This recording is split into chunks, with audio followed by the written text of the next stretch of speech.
जवानी की दहलीज में कदम रखते ही एक पागल लड़के ने मुझे किडनैप कर लिया। वह देखने में बड़ा हैंडसम था, लेकिन उसके अंदर तो जुनून सवार था। उसने मेरे हाथ पांव बांध दिए और कहा, आज तुम्हें अपना बना लूंगा। मैं डर गई, लेकिन वह मुझे बेतहाशा चूमे जा रहा था। धीरे धीरे अपने हाथ मेरे स्कर्ट के अंदर डालने लगा। मैं मदहोश होने लगी और इस कदर होश खो बैठी कि लड़के की चीख निकल गई। दोस्तों, ऐसी रोचक कहानी सुनने के लिए चैनल को सब्सक्राइब करें। मेरा नाम कोमल है। मैं जवान हुई तो मेरे अंदर अरमान मचलने लगे थे। जब भी कोई लड़का मुझे देखता, मैं खिलखिलाकर हंस पड़ती। मेरे दोस्त कहते थे, यह ऐसा मत किया कर, किसी दिन तो मुसीबत में पड़ जाएगी। पर मैं खुलकर लड़कों से बात करने लगी थी, हंसी मजाक करने लगी थी। आवारा लड़के भी मुझे देखकर मेरे करीब आ जाते, मुझसे बात करते और मुझे इन सब चीजों में बहुत मजा आने लगा था। लड़के मुझे देखते थे तो मुझे बहुत अच्छा लगता था। एक दिन मैं कॉलेज के लिए निकल रही थी। उस दिन मेरे पापा घर पर नहीं थे, शहर से बाहर गए हुए थे, तो मैं कैब बुक करवा ली थी। रोज मेरे पापा मुझे कार से कॉलेज पहुंचा दिया करते थे। मेरी माँ थोड़ी सी घबराने लगी थी। बेटा, कैसे तू अकेली जा रही है? मुझे बड़ा डर लग रहा है। मैंने कहा, माँ, अब मैं बड़ी हो गई हूँ, सब संभाल लूंगी, आप फिक्र न करें। पर मेरी माँ को काफी चिंता होने लगी थी, पर मैं तो अंदर ही अंदर बहुत खुश थी, कॉन्फिडेंट थी। कैब आई तो मैंने अपनी बैग उठाकर कैब में जाकर बैठने लगी। मुझे लगा कैब ड्राइवर के सामने जाकर बैठती हूँ। मैंने एक शॉर्ट स्कर्ट पहनी थी। गर्ल्स कॉलेज में पढ़ती थी, इसलिए हमारे कॉलेज में कोई लड़के नहीं थे। ड्राइवर को देखकर जाने मुझे क्या गुदगुदी मची थी कि मैं उसके पास जाकर बैठ गई। मैंने गौर किया कि वह मेरे पैरों की तरफ देख रहा था। मैं खुश हो रही थी, इसी में मुझे मजा आता था। मैंने उसे कहा, जल्दी कॉलेज पहुंचा दो मुझे। वह बार बार मेरी तरफ देख रहा था। मुझे डर लग रहा था कहीं एक्सीडेंट ना कर दे। मैं अपनी बैग से किताब निकालकर पढ़ने का बहाना कर रही थी। सड़क से मेरा ध्यान हट गया था। अचानक मुझे लगा मुझे अब तक कॉलेज पहुंच जाना चाहिए था। इतनी देर क्यों लग रही है? मैं बाहर नजर दौड़ाई तो कोई और ही रास्ता था। मैंने पूछा, भाई साहब, आप मुझे कहाँ लेकर जा रहे हैं? उसने कहा, मैडम, आगे वाले रास्ते में काफी ट्रैफिक जैम थी, 10 मिनट में कॉलेज पहुंच जाएंगे, आप फिक्र न करें। मैंने अपना ध्यान फिर से अपनी किताब में डाला। करीब 10 मिनट ही हुए थे कि कैब ड्राइवर ने कैब रोक दी। मुझे लगा कॉलेज आ गया। मैं उतरने लगी। जब मैं उतरी तो मेरी हैरत का ठिकाना नहीं रहा। यह तो एक बहुत सुनसान इलाका था। ड्राइवर जाने लगा था। मैं ड्राइवर को रोकने लगी, कहा, यह कहाँ लेकर आ गए हो आप मुझे? यह तो मेरा कॉलेज नहीं है। यह किस इलाके में लेकर आ गए और कहाँ जा रहे हो मुझे छोड़कर? उस ड्राइवर ने कुछ न कहा, कैब लेकर सीधा वहाँ से निकल गया। मैं उस इलाके में अकेली खड़ी रह गई। अब मुझे डर लगने लगा था कि मैं यहाँ से कैसे अपनी कॉलेज जाऊँ। ड्राइवर ने पैसे भी नहीं लिए थे, वह चला गया था। मेरी हालत तो बहुत खराब होने लगी थी। लेकिन तभी मैंने देखा वहाँ एक कार आ रही थी। मैं उससे सीधे हाथ दिखाया तो कार वाला मेरे सामने आकर कार रोक दी। फिर बाहर निकलकर मेरे पास आ गया। कहने लगा, तुम इस सुनसान इलाके में क्या कर रही हो? जब मैं उसे सारी बातें बताई तो उसे हैरत का झटका लगा। पहले तो जैसे मानो वह मुझ पर यकीन नहीं कर रहा था। शायद सोच रहा था कि मैं कोई चोर हूँ। मैं उसे आईडी कार्ड दिखाई और उससे रिक्वेस्ट किया कि मुझे कॉलेज छोड़ दे। जब उसे यकीन हुआ कि मैं कोई चोर नहीं हूँ, उसने कहा, मैडम, आकर मेरे कार में बैठ जाए। मैं उसकी साइड वाले सीट पर जाकर बैठ गई। गाड़ी चलाता हुआ वो मेरी ओर देखने लगा। कहा, आप तो बहुत खूबसूरत हो। ऐसी हसीन लड़की का यूँ सुनसान जगह पर रहना सही नहीं है। लड़कियाँ किडनैप हो जाती हैं। उसके मुँह से किडनैप शब्द सुनकर मुझे घबराहट होने लगी थी। मुझे बहुत डर लगने लगा था। अचानक ही लड़के ने कहा, मैं तुम्हें जिंदगी के मजे देना चाहता हूँ। मैं उसकी तरफ देखने लगी। कहा, तुम क्या कह रहे हो? मेरे कुछ समझ में नहीं आ रहा है। उसने कहा, तुम्हें अभी पता लग जाएगा। वह अपनी गाड़ी गांव की तरफ मोड़ दी। मैंने कहा, तुम इधर क्यों जा रहे हो? यह तो शहर से बाहर का रास्ता है। उसने कहा, थोड़ा सब्र रखो, रोज कॉलेज जाती हो, आज थोड़ा जिंदगी के मजे ले लो। मुझे काफी घबराहट होने लगी थी। वह लड़का मुझे एक फार्म हाउस में लेकर आ गया। मैंने कहा, यह तुम मुझे यहाँ क्यों लेकर आ गए हो? मुझे पढ़ाई करने कॉलेज जाना था। उसने कहा, क्योंकि आज तुम्हारी यही मंजिल थी। उस कैब ड्राइवर को मैंने ही कहा था, तुम तुम्हें उस इलाके में छोड़ने को। अब तुम सच में किडनैप हो चुकी हो।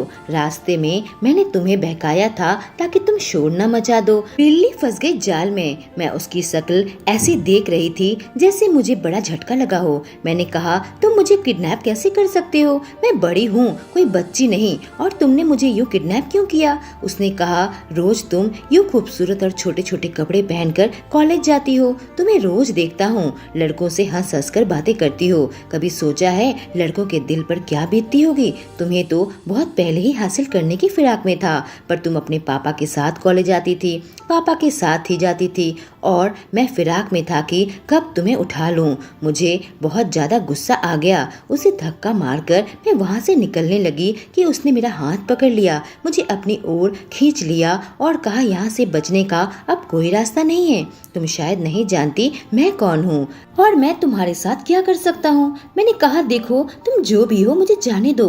उसने कहा, तुम मेरी हो, कभी आजाद नहीं हो पाओगी। जिंदगी भर तुम्हें अपने पास रखूंगा और तुम्हारी जवानी के मजे लूंगा। एक अनजान लड़का मुझे किडनैप कर लिया था। मैंने कभी उसे देखा भी या नहीं, मुझे याद भी नहीं है। मुझे समझ नहीं आ रहा था कि मैं उसे कैसे मनाऊं कि वो मुझे छोड़ दे। मुझे घबराहट होने लगी थी। मैंने कहा, देखो एक तरीका है, हम दोस्त बन जाते हैं तो तुम मुझे छोड़ दो। वह हंसने लगा, कहने लगा, जो करने आया हूँ वह किए बिना तुम्हें कैसे छोड़ दूं। मुझे उस पर बहुत ज्यादा गुस्सा आने लगा। मैंने कहा, मुझे गुस्सा मत दिलाओ, मैं तुम्हारा वह हाल करूंगी तुम सोच भी नहीं सकते। कहकर मैं उसके ऊपर झपट पड़ी। वह भी मेरे साथ जबरदस्ती करने लगा। हमारे बीच में जंग छिड़ चुकी थी। उसने मुझे बिस्तर पर पटक दिया, मेरे ऊपर चढ़ गया, लेकिन मैं भी उसके साथ जंग जारी रखी थी। एक बार तो मैंने उसके बाल जोर से खींच दिया और गर्दन पर दांत काट दिया था, पर उसने मेरा मुंह में हाथ रख दिया और अपने एक हाथ से मेरे दोनों हाथों को मजबूती से पकड़ लिया। मैं छटपटा भी नहीं पा रही थी, न चिल्ला पा रही थी। मैं अपने पैरों के इस्तेमाल करने की कोशिश करने लगी थी, पर यह अनजाना लड़का बहुत ताकतवर था। मैं उसके आगे टिक भी नहीं पा रही थी। मैं लड़कों से हंस बोल लेती हूँ, इसका मतलब यह नहीं कि मेरी मर्जी के खिलाफ कोई मुझे हाथ भी लगाए। भले ही आज मेरी जान भी चली जाए, पर मैं अपनी हिफाजत करूंगी। किसी के साथ हंसना बोलना, किसी को देखकर मुस्कुराना या खुश होना अलग होता है, और किसी को हाथ लगाना बिल्कुल अलग। इस लड़के को मैं आज इसका फर्क समझाऊंगी। अचानक ही वह लड़का मुझे चूमना शुरू कर दिया।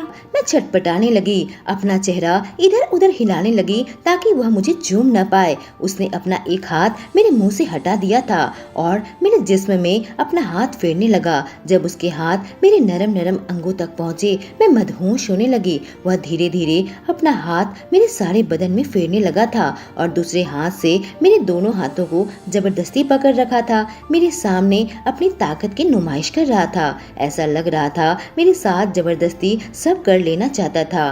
फिर मेरे पैरों तक पहुंच गया, मेरी जान में हाथ फेरने लगा। एक पल के लिए मेरी आंखों के सामने अंधेरा छाने लगा था। मेरा पूरा शरीर हवा में उड़ने लगा था। मेरे अंदर एक बिजली की करंट सी दौड़ने लगी थी। धीरे धीरे अपना हाथ मेरे स्कर्ट के नीचे, पर मुझे कुछ होश नहीं था।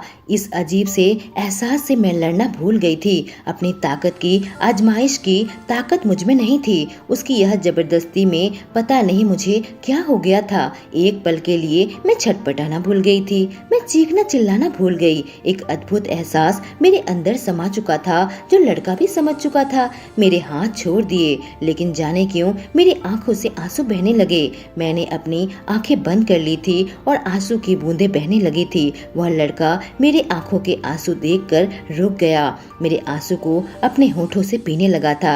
मैंने आंखें खोली तो मेरी आंखें लाल हो चुकी थी।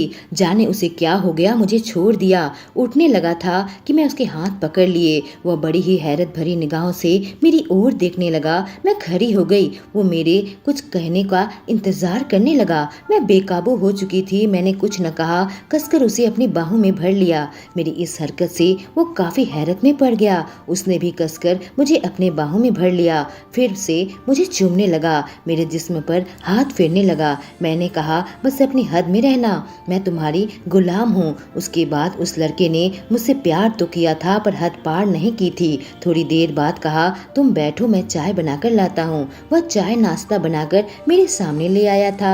मैं अभी नहीं जानती थी कि यह कौन है, मुझे किडनैप क्यों किया। मैं चाय नाश्ता करने लगी। मुझे पता था कि लड़का कुछ गलत चीज मेरे खाने में नहीं मिलाएगा। जाने क्यों उस लड़के पर मैं भरोसा करने लगी थी। अचानक उसने कहा, कोमल, मैं तुमसे नफरत करता हूँ। मैंने सोचा था तुम्हारा सब कुछ खराब कर दूंगा, फिर तुम्हें घर के सामने ले जाकर फेंक दूंगा। जब तुम मेरे सामने आई मैं तुम्हारे साथ वह न कर सका। जाने मुझे क्या हो गया, मैं क्यों कमजोर पड़ गया। इस लड़के ने मुझे अपने फार्म हाउस में कैद कर लिया था। मैंने कहा, तुम मुझे अपने घर क्यों नहीं छोड़ देते। उसने कहा, घर जाने का सपना तुम छोड़ दो, क्योंकि तुम अब मेरे साथ ही रहोगी। यह सुनते ही मैं कुछ डर गई। मेरा सीना डर से कांपने लगा था। आखिर क्या बात हुई कि उसने मुझे उठा लिया। मेरी न किसी से दुश्मनी और न मेरा कोई चाहने वाला था। मैं अपने दिमाग में जोर डालने लगी, सोचने लगी, यह लड़का कौन है। मैंने उससे पूछा, तुम्हारा नाम क्या है। उसने कहा, मेरा नाम राजीव है। अब मैं अपने दिमाग में बल डालने लगी। राजीव नाम सुनकर मेरे दिमाग की बत्ती न जली। उसने कहा, क्या सोचने लगी हो, यही सोच रही हो कि तुम मुझे जानती हो या नहीं। मैंने कहा, मैं समझने की कोशिश कर रही हूँ। आखिर तुम मुझसे नफरत क्यों करते हो। मेरी तो किसी के साथ कोई दुश्मनी नहीं। उसने कहा, आंख के बदले आंख। मेरी बातों से काफी गुस्से से वो मुझे देखने लगा, मेरे करीब आ गया और फिर से मुझे चूमने लगा। मेरे पास अब कोई रास्ता नहीं था, मैं उसका साथ देने लगी थी। रात होने की थी, मैं काफी परेशान होने लगी थी। मेरे घर वाले तो अब तक परेशान हो चुके होंगे। मेरे पापा, मम्मी और भैया मुझे ढूंढ रहे होंगे। मैं काफी परेशान हो रही थी। मैंने उससे कहा, देखो मुझे छोड़ दो, रात हो चुकी है। मेरी माँ का रो रो कर बुरा हाल होगा। मेरा भैया तो जाने किस हाल में होगा, वह काफी गुस्से में होगा, चारों तरफ मुझे ढूंढ रहा होगा। पर मेरी बातों का उस पर कोई असर नहीं पड़ रहा था। मैं कहने लगी, मुझ पर रहम करो। अब गुस्से में आ गया, कहने लगा, तुम्हारे परिवार के लोग रहम करते हैं क्या? क्या उन लोगों को दूसरों की परवाह है? मैं यह बात सुनकर काफी घबरा गई। मैंने कहा, मेरे परिवार के साथ तुम्हारी कोई दुश्मनी है क्या? आखिर क्या छुपा रहे हो तुम मुझसे? सब कुछ बताओ, शायद मैं तुम्हारी कोई मदद कर पाऊं। उसने कहा, तुम्हारे बदन में भी वह गंदा खून बहता है। मुझे गुस्सा न दिलाओ, नहीं तो तुम्हारा वह हाल करूंगा, कभी सपने में भी नहीं सोच सकती। तुम्हारी इज्जत मिट्टी में मिला दूंगा। कहकर वह गुस्से से कमरे से बाहर चला गया था। मेरा कमरा उसने बंद कर दिया था। अब मुझसे रहा न गया, मैं रोने लगी। रो रो कर मेरा बुरा हाल होने लगा था। मुझे समझ में नहीं आ रहा था मेरा अपहरण क्यों हुआ। फिर सोचा, इस कमरे में कोई सबूत ढूंढती हूँ, शायद मेरे हाथ में कुछ लग जाए। मैं कमरे की अच्छे से तलाशी करने लगी, शायद यह इसी का घर था। मुझे एक तस्वीर मिली जिसमें वह एक लड़की के साथ था। दोनों को देखकर लग रहा था यह लड़की उसकी गर्लफ्रेंड होगी। मैं लड़की को पहचान नहीं पा रही थी। मैं सोचने लगी, लड़के की इतनी खूबसूरत गर्लफ्रेंड है, तुम मुझे उठाकर क्यों लेकर आया? मैंने सोचा, इस तस्वीर का इस्तेमाल करके मैं उसे मजबूर करूंगी कि मुझे घर छोड़ दे। मैं वहीं बेड पर बैठी थी। थोड़ी देर बाद वह लड़का दरवाजा खोलकर अंदर आया, मेरे पास आ गया, कहा, चलो खाना खा लो। जब उसने मेरे चेहरा देखा तो समझ चुका था मैं रो रही थी, क्योंकि मेरी आंखें लाल लाल हो गई थी। कहने लगा, रोकर कोई फायदा नहीं है। उसने मेरा हाथ पकड़ लिया और खींचने लगा, बोला, चलो। तभी मैं वह तस्वीर निकाल के उसके सामने रख दी। कहा, तुम्हारी गर्लफ्रेंड इतनी खूबसूरत है, आखिर तुमने मुझे किडनैप क्यों किया? जरा सोचो, अगर उसे पता लगेगा तो कितना दुख पहुंचेगा। पर मैं किसी से कुछ न कहूंगी, तुम मुझे छोड़ दो। मैं कह दूंगी मैं घर से भागकर मूवी देखने चली गई थी। अचानक ही उसने मेरा हाथ से वह तस्वीर छीन ली। तस्वीर को देखने लगा, उसकी आंखें नम हो गई। उसको इस हाल में देखकर जाने मुझे क्या हो गया। मैं उसके करीब आई और उसके बाहों से लिपट गई। कहा, इसे देखकर यूं आंसू क्यों बहा रहे हो? क्या हुआ बताओ? मेरी तरफ देखने लगा। मैंने कहा, प्यार करते हो ना इससे? मेरी तरफ देखा और कहने लगा, यह मेरी बहन है। उसकी तरफ देखने लगी। मुझे तो लगा था ये गर्लफ्रेंड होगी। मैं उसके साथ खाने के टेबल में आ गई। वह बिल्कुल खामोश था। मैं कहने लगी, तुम्हारी बहन की शादी हो गई है क्या? तुम यूं क्यों रो रहे थे, बताओ ना। उसने कहा, मेरी बहन अब इस दुनिया में नहीं रही और इसकी मौत की जिम्मेदार तुम हो। यह सुनकर तो मेरी आंखों में आंसू आ गए। मैं उसके करीब आ गई, कहने लगी, क्या कह रहे हो? मैं तो तुम्हारी बहन को जानती तक नहीं। मुझ पर यह इल्जाम मत लगाया करो। मैं वैसी लड़की नहीं हूँ जैसा तुम समझते हो। तुमने यह इल्जाम मुझ पर क्यों लगाया, बताओ ना। राजीव कहने लगा, मेरी बहन तुम्हारे भाई की गर्लफ्रेंड थी। तुम्हारे भाई ने उसका इस्तेमाल किया, उसे प्रेग्नेंट कर दिया। मेरी बहन ने तुम्हारे भाई के सामने बहुत हाथ पैर जोड़े थे, कहा था मुझसे शादी कर लो। तुम्हारा भाई इतना गैर गुजरा है, उसे छोड़ दिया। मेरी बहन शर्म ना झेल पाई और अपनी जान ले ली। इन हाथों में मेरी बहन दम तोड़ी थी। उसके आंसू देखकर जाने मेरी आंखें भी भर आई थी। मैंने कहा, तुम्हारी बहन का नाम उर्मिला था क्या? वो मेरी तरफ गुस्से से देखने लगा। मैंने कहा, मैं जानती हूँ, मेरे भाई ने कहा था उर्मिला नाम की उसकी एक गर्लफ्रेंड है, लेकिन मुझे यह बात बिल्कुल भी नहीं मालूम थी। अभी अभी तुमने मुझे बताई, इसलिए तुमने मुझे किडनैप किया ताकि इसका बदला ले सको। उसने कहा, मैं चाहता था तुम्हें भी वैसे ही प्रेग्नेंट करके छोड़ दूं, ताकि तुम भी वैसे ही जलील हो जैसे दुनिया के सामने मेरी बहन जलील हुई थी। और कॉलेज में उसका इतना मजाक बना था, किसी को भी मुंह दिखाने के लायक भी नहीं रही थी। अब मैं भी गुस्से में आ गई, कहने लगी, तुम्हें मेरे साथ जो हरकत करना है कर लो, लेकिन अगर मैं गर्भवती हो गई तो मैं अपनी जान नहीं दूंगी, बल्कि तुम्हारे बच्चे को जन्म दूंगी। आज की रात है तुम्हारे पास, कहकर मैं अपने कमरे में आ गई। अब मेरे अंदर भी काफी गुस्सा भर गया था। मैं चाहती थी मेरे साथ जो भी गलत हरकत करना चाहता है कर ले, लेकिन मुझे आजाद कर दे। मेरे पीछे पीछे मेरे कमरे में आ गया, फिर मेरे करीब आकर कहा, तुम सोच लो क्या चाहती हो। मैंने कहा, तुम्हारी बहन को मैं वापस नहीं ला सकती, और जो कुछ भी हुआ था उसमें सिर्फ मेरे भाई की गलती नहीं थी, तुम्हारी बहन की भी गलती होगी। लेकिन अगर तुम्हारी नफरत इसी तरीके से मिट सकती है तो मैं देखना चाहती हूँ तुम्हारी नफरत की हद को। इतना मेरे मुंह से निकला नहीं था कि वह मेरे ऊपर टूट पड़ा, और उसकी हरकतों से मुझे उसकी नफरत का पता लगने लगा था। बड़े बेरहमी के साथ मेरे शरीर को मसलने लगा था, मेरे साथ अपने अरमान पूरे करने लगा था। मैंने उसे नहीं रोका था, मैं चाहती थी उसकी तकलीफ दूर हो जाए। पूरी रात उसने मेरे साथ नफरत का खेल खेला था, उसकी नफरत की हदें दिखाई थी। अब सुबह हुई तो मैं बिल्कुल टूट कर चूर हो गई थी। मेरे साथ ही लेटा हुआ था, कहने लगा, तुमने मेरी नफरत की हद देख ली ना, अब चलो मैं तुम्हें तुम्हारे घर तक पहुंचा देता हूं। पर कल रात जो कुछ भी हुआ है उसका वीडियो मैंने बना लिया है। उम्मीद करता हूँ तुम यह बात किसी से नहीं कहोगी। अगर मेरे खिलाफ जाने की कोशिश की फिर समझ लेना तुम्हारे साथ क्या होगा। मैंने कहा, मुझे यूँ धमकी मत दो। मैं तैयार हो चुकी थी। वह मुझे लेकर अपनी कार में मेरे घर की ओर चल पड़ा था। घर के पास जाकर उसने कार रोक दी, कहा, अब तुम जा सकती हो। मैं उसकी तरफ देखने लगी, मेरी आंखों में आंसू थे, मेरे दिल में तकलीफ थी। मैं गाड़ी से उतरने लगी कि मेरा हाथ पकड़ लिया, कहा, रुको, मैं भी तुम्हारे साथ तुम्हारे घर के अंदर चलूंगा। उसकी बात सुनकर मेरी आंखें बड़ी बड़ी हो गई। वह मेरे साथ मेरे घर के अंदर आ गया। मेरे घर में परेशानी का आलम था।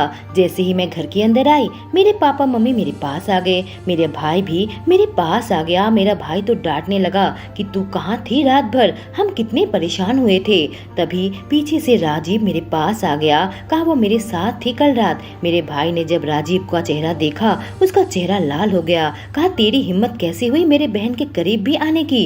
राजीव ने कहा, जैसे तूने मेरी बहन की जिंदगी बर्बाद की थी और उसे गर्भवती करके मरने के लिए छोड़ दिया था। बेचारी आत्महत्या कर ली, तुझे क्या लगा था मैं इसका बदला नहीं लूंगा। मेरे पापा मम्मी को तो मानो हैरत का झटका लगा था। मेरी माँ मेरे पास आ गई, कहने लगी, इस जालिम इंसान ने तेरे साथ क्या किया। मैंने कहा, राजीव ने मेरे साथ मेरी मर्जी के खिलाफ कुछ नहीं किया माँ। जब उसने मेरे भाई के जुर्म मुझे बताए तो मैं खुद को उसे सौंप दिया था और मैं राजीव से प्यार करने लगी हूँ। राजीव यह बात सुनी नहीं कि मेरा हाथ पकड़ लिया। उसकी आंखों में भी मेरे लिए मोहब्बत थी। कहने लगा, कोमल, मैं भी तुमसे प्यार करने लगा हूँ। तुम्हें नुकसान नहीं पहुँचाना चाहता था, पर अपनी बहन की मौत से मैं टूट गया था। तुम्हारे भाई से बदला लेना चाहता था, उसे वह तकलीफ देना चाहता था जिससे मैं गुजरा था। पर तुम बेकसूर हो, मेरा हाथ थाम लो। उसकी आंखों में आंसू आ गए थे और मैंने कहा, अब हुई ना आंख के बदले आंख। तुम्हारी बहन को मेरे भाई ने छीन लिया, अब तुम उसकी बहन से शादी कर लो। वो मुस्कुराने लगा। मेरा भाई कहने लगा, तुम दोनों को मैं कभी भी एक नहीं होने दूंगा। राजीव ने कहा, हम पहले ही एक हो चुके हैं, बस शादी करना ही बाकी है। तुम हमारा कुछ भी नहीं बिगाड़ सकते। यह कहकर हम दोनों घर से बाहर निकल गए और मेरे घर वाले देखते ही रह गए। दोस्तों, ये कहानी कैसी लगी? अगर अच्छी लगी हो तो चैनल को सब्सक्राइब ज़रूर करें। Thank you.